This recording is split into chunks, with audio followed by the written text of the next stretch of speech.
हम सबके श्रद्धेय सुरेश जैन जी, जो राष्ट्रीय स्वयंसेवक संघ के वरिष्ठ प्रचारक हैं, आज हमारे बीच में हैं। डिप्टी कमिश्नर साहब, हमारे सराफ सिंह नाग जी, जो कटड़ा वाला एरिया है जिसमें हम माता के दर्शन करने जाते हैं, उस डिस्ट्रिक्ट के जिला परिषद के चेयरमैन हैं, वो भी हमारे बीच में बैठे हैं। और वो सीनियर ऑफिसर थे Jammu and Kashmir administrative service में, तो रिजाइन करके ही joined BJP and now he chairman there.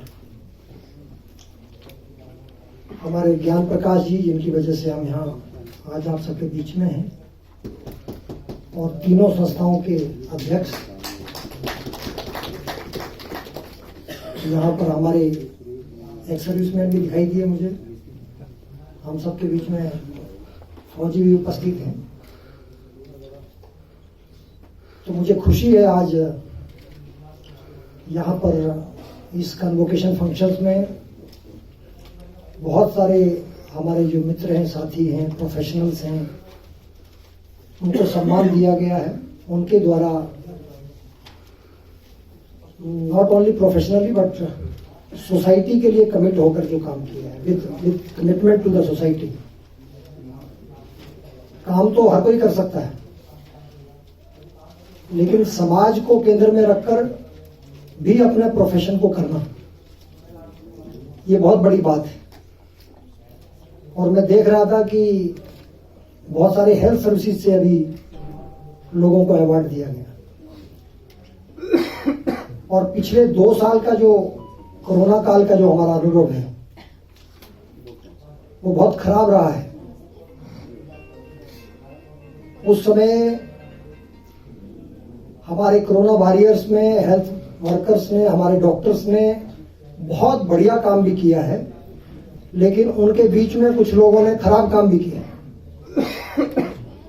और उस पीरियड में जो जिन लोगों को अभी सम्मान दिया गया, मुझे लगता है जो यहाँ पर जिक्र किया गया, तो बताया गया कि उन्होंने उस पीरियड के अंदर जो है वो सोसाइटी को कमिटमेंट के साथ जो है काम किया है, अर्थात अपना काम भी किया है और साथ में समाज को भी उसमें देखा है।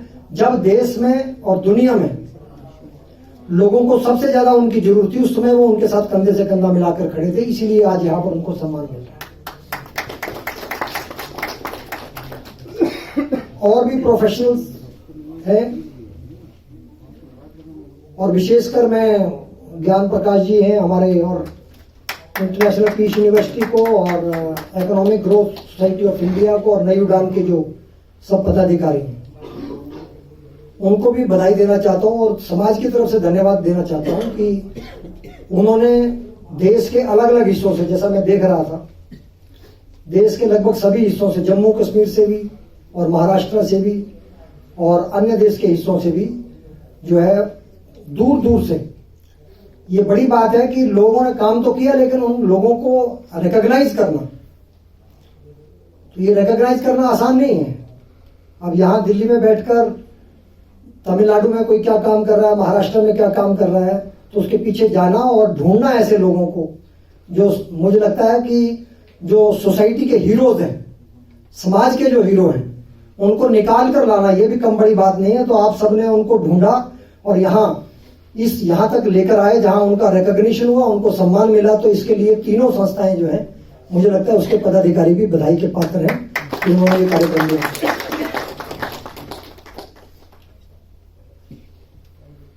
मुझे लगता है कि मैं कई बार कहता हूं इस बात को, हम लोगों को सामान्यतः दिखाई देता है कि सरकार काम करती है। सुरेश जी को बता रहा हूं, और सामान्य बोलचाल की भाषा में भी कहेंगे, क्योंकि मैं भी सरकार का हिस्सा हूं, इसलिए बता रहा हूं। तो मैं कई बार हंसता हूं लोगों से कि सरकार काम नहीं करती है, सरकार केवल नीतियां बनाती है और प्रोविजन करती है बजट्स का। सरकार को भी कुछ करना पड़ता है, तो उन्होंने भी आगे अपनी संस्थाएं बनाई। सरकार कहती है, जैसे मैं नेफेड में हूं, तो सरकार कहती है कि हमको किसानों को एमएसपी देना है, या higher rates of their products उनको मिलने चाहिए, ये एश्योर करना चाहती है। तो पीएसए करती है, पीएसए ऑपरेशन कराती है, सरकार तय करती है। करने का काम कौन करती है? संस्थाएं करती है, नेफर्ड करती है, एसएफएसी करती है, या हमारी एफसीआई करती है। तो ये फर्दर इंस्टीट्यूशन है सरकार के हिस्से। तो ये सभी लोग जो यहां पर मैं देख रहा हूं, इन्होंने भी किसी ना किसी ट्रस्ट के, किसी संस्था के माध्यम से काम किया है। तो सरकार जो सोचती है उसको जमीन पर लागू करने के लिए संस्थाओं की बहुत बड़ी भूमिका होती है, और उसमें सरकार के द्वारा जो बनाई संस्था होती है वही नहीं, जो समाज के लोगों के द्वारा खड़ी की गई संस्थाएं उसकी भी उतनी ही महत्वपूर्ण भूमिका होती है। और इन लोगों ने संस्था बनाकर और उसको समाज के लिए उपयोगी बनाया, ये बहुत बड़ी बात है। मैं समझता हूं they are the leader of the society. उन्होंने देश के लिए ये बहुत बड़ा काम किया है, तो सचमुच वो बधाई के पात्र है। उनको मेरा साधुवाद है। सरकार को भी कुछ काम आगे बढ़ाना होता है तो उसके माध्यम से बढ़ाती है। और हमारी, अगर हम हिस्ट्री में जाएं सुरेश जी, तो लोगों को हमेशा लगता है सरकार बड़ी होती है। मैं कहता हूं सरकार बड़ी नहीं होती, सरकार से बड़ा समाज होता है। सरकार से बड़ा समाज होता है। एक उदाहरण मैं यहां कोट करूंगा। विश्वजीत एक बहुत बड़े राजा हुए, उन्होंने पूरे विश्व को जीता, भारत के ही राजा थे। विश्वजीत ने विश्व विजय प्राप्त करी, और विश्व विजय प्राप्त करने के बाद, और मैं अभी बता रहा हूं आपको कि 5 रंग की सेनाएं थी, 5 टाइप ऑफ उनके पास फोर्सेस थी। अभी भी हम 4 तक ही पहुंचे हैं, 5वीं कमान अभी नहीं बनी है। तो आप समझ लीजिए कि वो कितने एडवांस होंगे।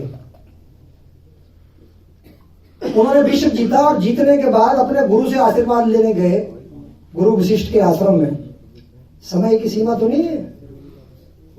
अच्छा, क्योंकि इनका बड़ा काम है, मैं चाहता हूं कि इनका रिकॉग्निशन प्रॉपर होना चाहिए।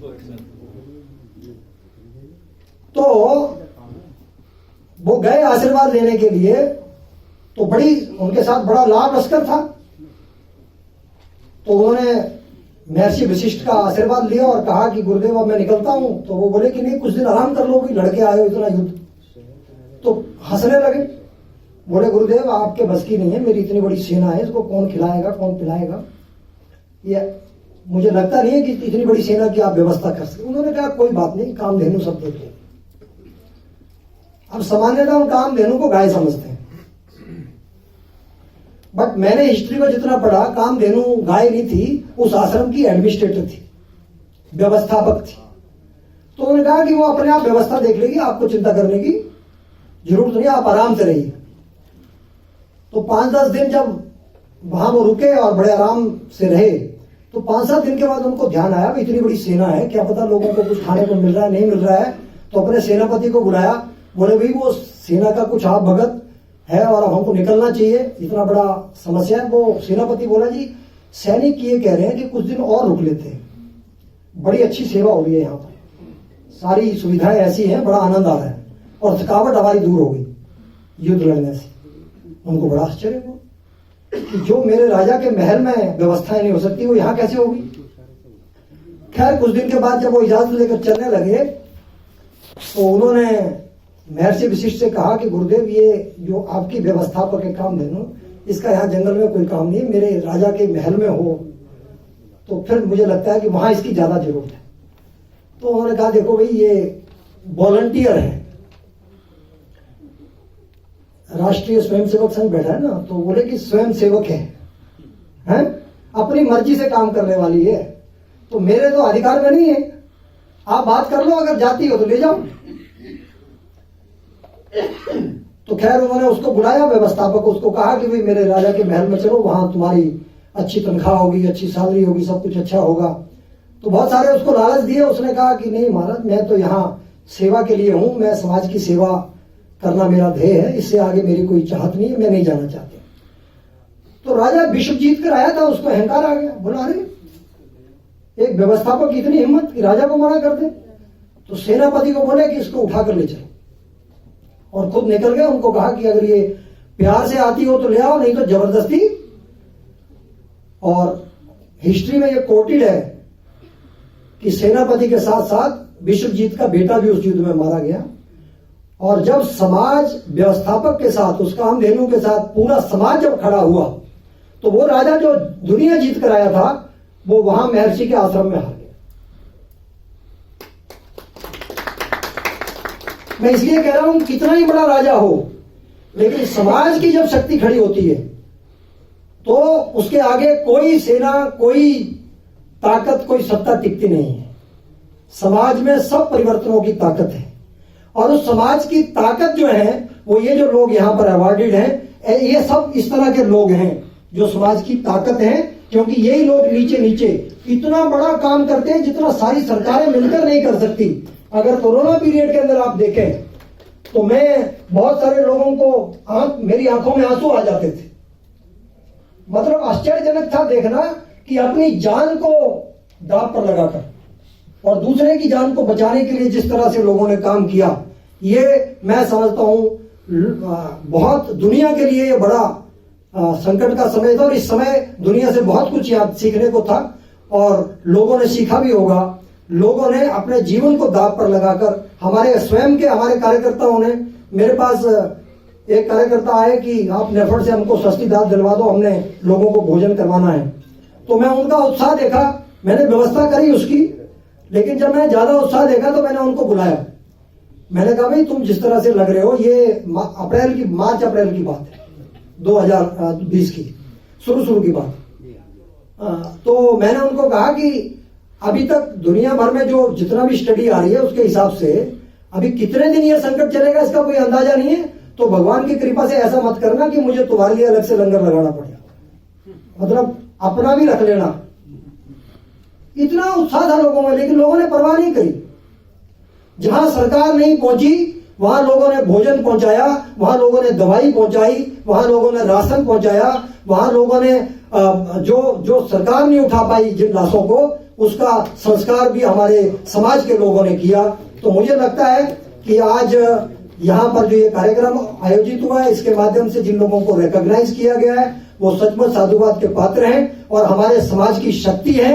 और ऐसे लोगों को हमेशा रिकॉग्निशन मिलना चाहिए। उनको जितना अप्रिशिएशन मिलेगा, उनकी काम करने की शक्ति उतनी बढ़ेगी, उनका समाज के प्रति जो कमिटमेंट है वो और बढ़ेगा।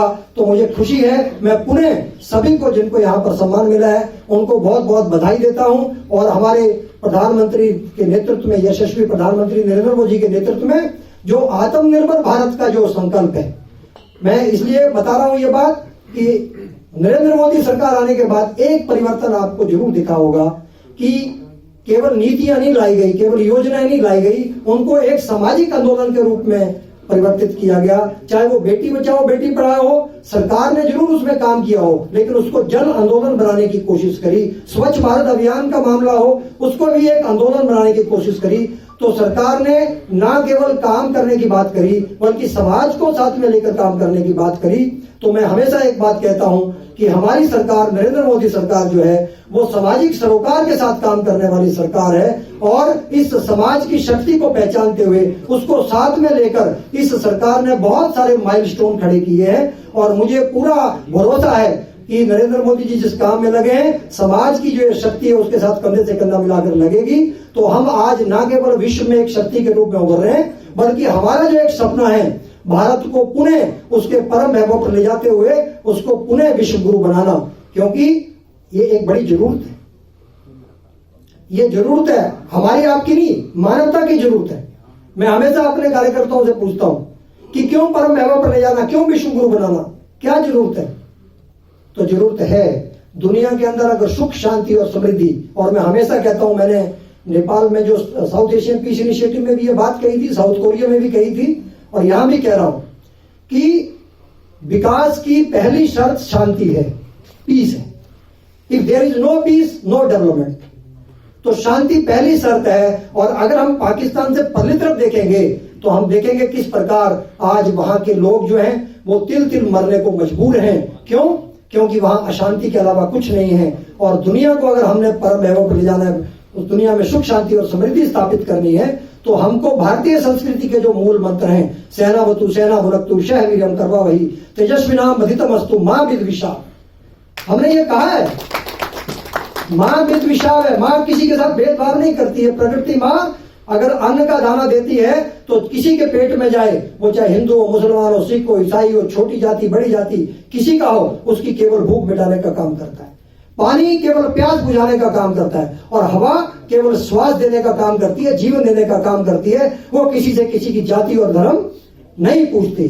कुछ लोग अपने आप को भगवान से ऊपर समझकर उसकी बनाई हुई नियति को बदलना चाहते हैं। मुझे लगता है वो मूर्ख लोग हैं, उनके झांसे में समाज को नहीं आना चाहिए। और अगर दुनिया में हम शांति स्थापित करना चाहते हैं तो ये जो भोग की संस्कृति है इसको छोड़ना पड़ेगा। और ओम भूर्भुवः स्वः तत्सवितुर्वरेण्यं भर्गो देवस्य धीमहि धियो न प्रचोदयात्, ये त्याग का सबसे महान मंत्र है दुनिया का। और ये उसी विश्वजीत का दिया हुआ है जो बाद में विश्वामित्र के रूप में महर्षि विश्वामित्र बना। उसने देखा कि सत्ता से कुछ प्राप्त नहीं हो सकता, इसलिए विश्वजीत का चोला छोड़कर वो एक महर्षि बनने के लिए संघर्ष किया और दुनिया को दुनिया का सबसे महान मंत्र गायत्री मंत्र दिया। तो उनकी देन है। इसीलिए हम त्याग की बात करते हैं, कुछ लोग भोग की बात करते हैं, छीनने की बात करते हैं, सब संसाधनों को अपना समझते हैं। वो लोग हमेशा समाज में हिंसा का कारण बनते हैं। लेकिन अगर त्याग की भावना रहे तो समाज के अंदर सुख शांति और समृद्धि बहुत आसानी से लाई जा सकती है और उसी से हमारा डेवलपमेंट आगे बढ़ता है। और अंत में इतना ही कहते हुए कि हम उस संस्कृति को दुनिया के अंदर ले जाना चाहते हैं जो अपने सुख की कामना नहीं करती, बल्कि सर्वे भवन्तु सुखिनः सर्वे सन्तु निरामया सर्वे भद्राणि पश्यन्तु मा कश्चित् दुःखभाग् भवेत् की बात करती है। अर्थात सबके सुख की कामना की बात करती है, अपने सुख की नहीं, सबके सुख की बात करती है। तो इस विश्व को इसी महान मंत्र की आवश्यकता है और ये हमको अगर आगे तक ले जाना है तो मैं अंत में इतना ही कहता हूं कि इस मंत्र को अगर ले जाना है तो हमें अपनी ताकत बढ़ानी पड़ेगी। तो भारत को एक आर्थिक महाशक्ति भी बनाना पड़ेगा और वो एक व्यक्ति से नहीं, 125 करोड़ देशवासी जब तक साथ में लगकर इस काम को नहीं करेंगे तब तक वो आर्थिक महाशक्ति भारत नहीं बन सकता। और अंत में अपनी बात इसलिए कहती है, आपके मन में यह सवाल जरूर पैदा होगा कि आर्थिक महाशक्ति क्यों बनाना है। तो मैं हमेशा एक बात कहता हूं, ट्रंप आए थे अहमदाबाद में, कोरिया भी गए थे, वहां भी गए थे, लाखों लोग सुनने आए, उनको आए सुनने की नहीं, पूछ रहा हूं, सुनने लायक आदमी है वो? क्यों सुना? आर्थिक शक्ति है। क्योंकि इसलिए नहीं कि वो ट्रंप कोई बड़ा आदमी था, इसलिए क्योंकि एक आर्थिक महाशक्ति अमेरिका का राष्ट्रपति था। तो जब हम आर्थिक महाशक्ति बनेंगे तो मंत्र तो हमारे पास ज्ञान और मंत्र की कोई कमी नहीं है, लेकिन उस ज्ञान और मंत्र को अगर हमको स्थापित करना है तो हमको इस भारत को भी आर्थिक महाशक्ति बनाना पड़ेगा। उस काम में हमारे प्रधानमंत्री जी लगे हुए हैं और आर्थिक महाशक्ति के साथ साथ जब हम आगे बढ़ेंगे तो ये जो उच्च विचार हैं समाज के, जो सारी दुनिया को एक नई दिशा दे सकते हैं, वो भी दुनिया के अंदर स्थापित होंगे। तो ये लड़ाई झगड़े सब समाप्त हो जाएंगे और सब सुख शांति और समृद्धि के साथ बड़े प्रेम भाव से आपस में जिएंगे। तो इसी विश्वास के साथ हम सब इस महान लक्ष्य के लिए काम करेंगे और आप सब जो काम कर रहे हैं वो लगातार उसमें और नई ऊंचाइयां छूते चले जाएंगे। इस विश्वास और भरोसे के साथ अपनी बात समाप्त करता हूं। जय हिंद, जय भारत।